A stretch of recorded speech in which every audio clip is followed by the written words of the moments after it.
السلام عليكم، اهلا بيكم في برنامجكم دردشه نشفه.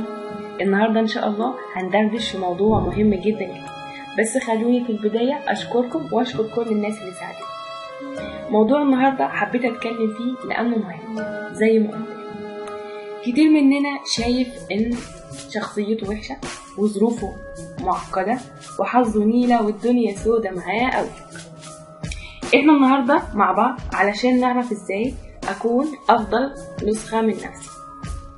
طبعا في ناس دلوقتي هتكون مستغربة الاسم ومستغربة الموضوع، بس خلونا نوضح ولنفترض ان عندنا انسان في زمن معين في سن معين جبناه واخدنا منه كوبي وادينا لكل كوبي تعليمات معينة تمشي عليها لمدة سنة.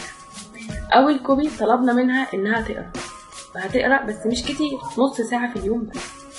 والكوبي التانية قلنا لها احنا عايزينك تلعبي رياضة 4 أيام في الأسبوع أو نص ساعة في اليوم برضو، وتنظمي أكلك وما تاكليش فاست فود وتهتمي بمواعيد نومك وتمشي على نظام معين. هنيجي بعد سنة الأول اللي كان بيقرأ نص ساعة في اليوم، يعني بمعدل كتاب في الأسبوع، المتوسط بتاعه في السنة 40 كتاب. تخيلوا معايا ال40 كتاب دول عملوا ايه في شخصيته، وسعوا مداركه ازاي دلوقتي هو بيفكر، نظرته اتغيرت قد ايه. ايا كان نوع الكتب اللي قراها، اذا كانت تاريخية، كتب ادب، علمية، تنمية بشرية، روايات، اي حاجة، اكيد هيكون مختلف كتير قوي عن الشخص اللي بدأنا معاه في البداية. اكيد هيكون انسان تاني. نيجي للكوبي التاني بقى اللي كان بيلعب رياضة. لو كان الشخص ده تخين حد، تعالوا نفكر كده ونتخيل هيكون شكله ازاي دلوقتي بعد ما لعب رياضة لمدة سنة متواصلة. هيكون شكله أكيد أكثر رشاقة، عنده صحة وعنده حيوية كبيرة جدا، حاسس بالأمل والتفاؤل كبير جدا، جسمه مليان طاقة وحيوية، ومش بس جسمه على فكرة، عقله كمان أكيد هيكون بيركز أكتر، علشان زي ما احنا عارفين العقل السليم في الجسم السليم. تخيلوا معايا هيكون راضي عن نفسه قد ايه، هيكون واثق في نفسه بنسبة كام.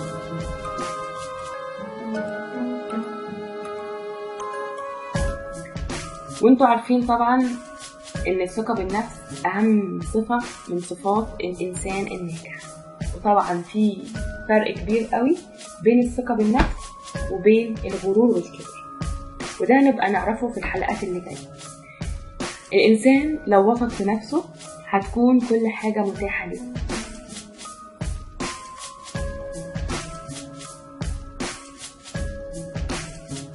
تعالوا دلوقتي نقارن بين النسختين اللي بدأنا بيها والنسخة التانية.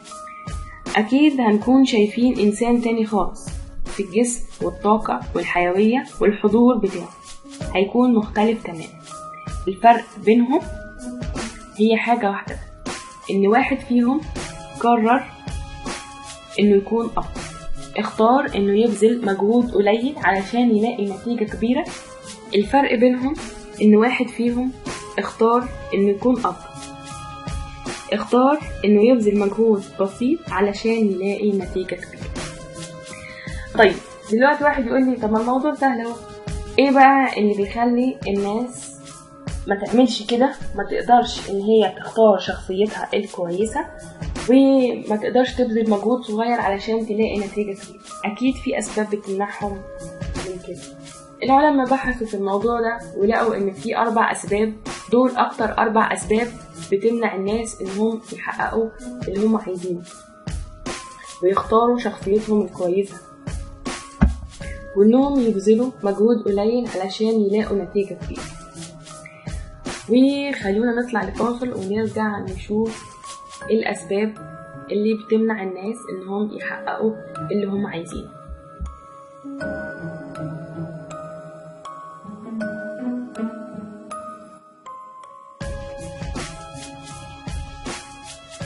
هنبدأ مع اول سبب، اول عائق زي ما قلت، اول عائق وهو الغفلة. الانسان الغافل، الانسان ده مش عنده وعي، ما عندوش إنسان غافل، إنسان بيعيش اليوم بس، ما بيفكرش في أي حاجة تانية، ما عندوش الوعي الكافي إنه يختار ويتحرك ويكون أفضل نسخة من نفسه. مش فكر أصلا في الموضوع قبل كده، هو كل همه إن النهاردة يخلص وخلاص.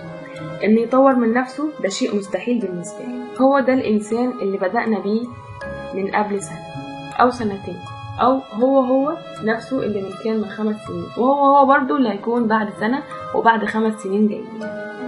الحل مع الشخص اللي عنده غفلة دائمة، الحل إنه يزيد من الوعي بتاعه، إنه يشوف ويقرأ قصص ملهمة في حياته يقدر بيها إنه يستفيد، ويعرف إن التغيير موجود ومتاح لكل الناس، بس هو يسعى.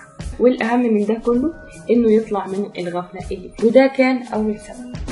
تعالوا ندخل على السبب الثاني، وهو المستحيل.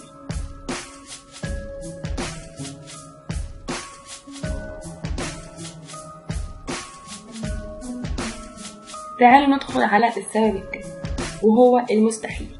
في الحالة دي بقى الواحد بيكون عارف أهمية التغيير وقد إيه التغيير مهم بالنسبة له، وعنده الوعي الكافي، لكن بقى عنده اقتناع خاطئ جدا إنه مستحيل يتغير. تعالوا نضرب مثال كده.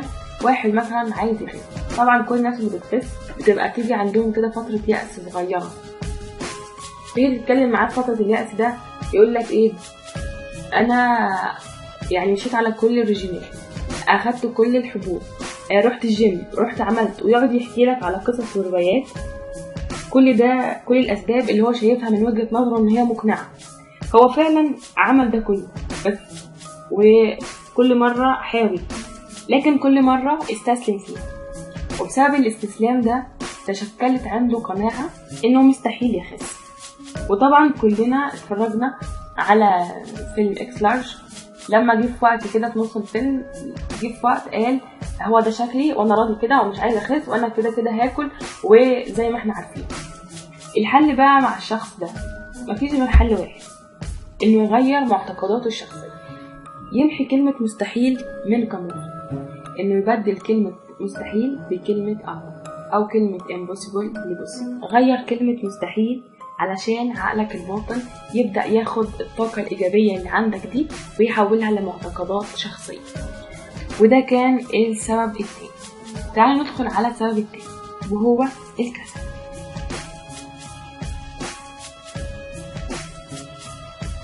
تعالوا ندخل على السبب الثاني، وهو الكسل. الشخص الكسول هو مش بيحب يعمل حاجة، موفر طاقته كل حاجة، مش بيحب يعمل اي مجهود. يقول لك ايه دايما تسمع منه الكلمه دي، هو انا لسه هفكر؟ مش بيشغل دماغه باي حاجه، بيحب ان كل حاجه تجيله على الجاهز. مساله انه يقعد ويفكر ويخطط كده انه يعمل حاجات بسيطه كل يوم علشان يوصل لنتيجه كويسه بعد شويه، ده طبعا فكره صعبه جدا وبعيده بالنسبه لي. عشان كده الشخص ده بالذات مستحيل انه يتغير ويكون أفضل نسخة من نفسه، لأنه بيحس بصعوبة وتقل في كل خطوة بيمشيها نحو الطريق الصح.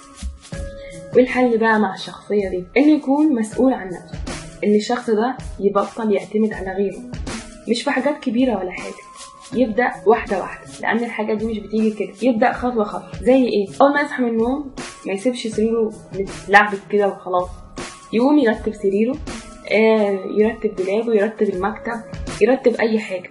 ادي خطوة منه. انا عارفة ان الحاجات دي صغيرة جدا، بس بجد هتخليه مسؤول عن نفسه. اصل في ناس كتير بتخلي الامور دي مش هي اللي تعملها، وبترميها دايما على اشخاص تانية. يعني زي مثلا ايه، انا هصحى من النوم ماشي على طول واسيب سريري متوسخ، ماما هي اللي بتيجي تعمله، والمعظم بيكون كده. طبعا ده مفهوم خطير جدا جدا. مثلا لو الشخص ده هو اتعود على كده، ماما مثلا تعبت، مامته مثلا تعبت في مرة، هو برضو هو خلاص اتعود ان هو ما يعملهاش، طيب هيسيبها متوسخة عادي، فيصبح حياته كلها فوضى. فالمعنى ده بجد خطير، لانه بيحاول انه يخلي حياته كلها فوضى اصلا. الشيء ده هيكون خطير جدا، لانه يزرع في الشخص ده ان حياته فوضى، وبالتالي هيكون كسول. عاجز، لانه مش عود نفسه على الحاجات الصغيرة دي. ازاي هيعمل حاجات كبيرة؟ ازاي هو لو مرتبش سريره دلوقتي ازاي يرتب حياته بعد كده؟ وعلشان كده يعني معظمنا عنده اخوات صغيرين وعنده ولاد اخته وده كله، احنا مفروض ان احنا نربيهم ان هو اللي يقوم اول ما يقوم من النوم. مش مثلا تقول ده صغير مش عارفه ايه، لا خليه يتعود ان هو يقوم هو اللي يعمل كده لنفسه، عشان يعرف ويرسخ في معتقده الذهني ان ما محدش هيقدر يساعده غير هو بس اللي هيقدر يساعده، هو بس اللي هينظم نفسه. زي مثلا واحد بيشيل حديد، اول يوم راح يشيل 50 كيلو، هل هيقدر في اول يوم وعمره ما شال حديد قبل كده انه يشيل 50 كيلو؟ اكيد لا طبعا. لازم الاول يبدأ يتدرب واحدة واحدة انه يشيل 5 وبعد 10 وبعد كده عند ما يوصل ل50 هتبقى في وقتها سهلة. بالظبط كده، ان احنا نعوده دلوقتي انه ينظم سريره، بعد شوية هيبدأ ان هو ينظم المكتب، هينظم كتبه، هينظم نفسه في المذاكرة، بعد كده هيعرف ينظم حياته، هيعرف يعمل ايه وهكذا. وده كان السبب الثالث. ندخل على السبب الرابع والأخير.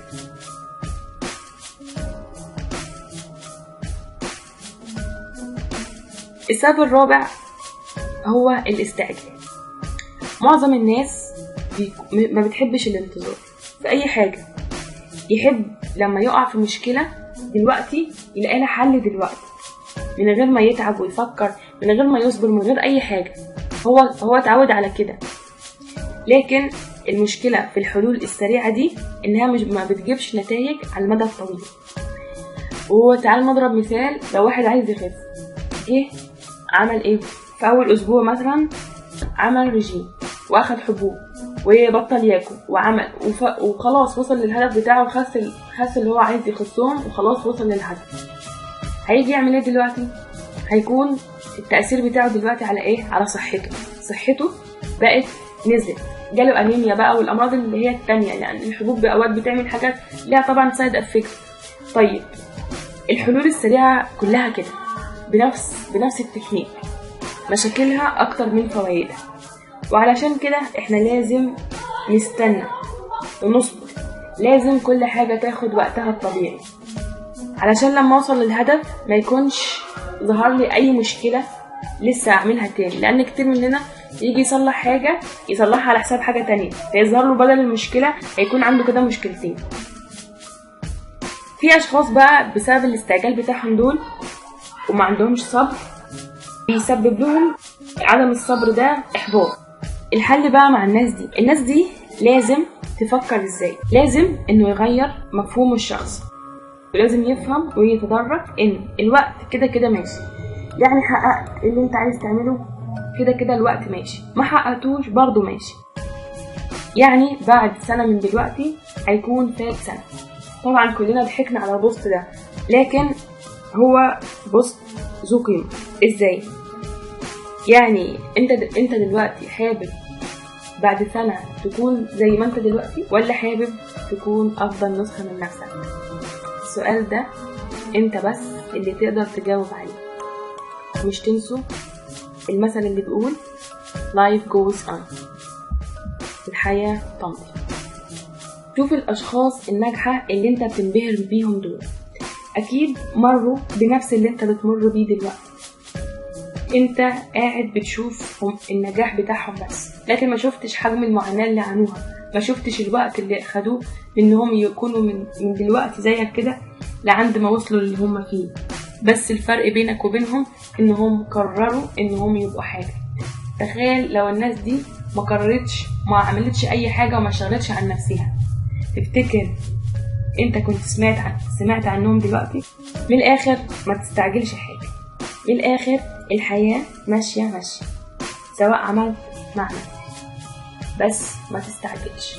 ودول كانوا الاربع عوائق اللي بيخلوا الواحد ما يقدرش انه يختار النسخة الكويسة بتاعته.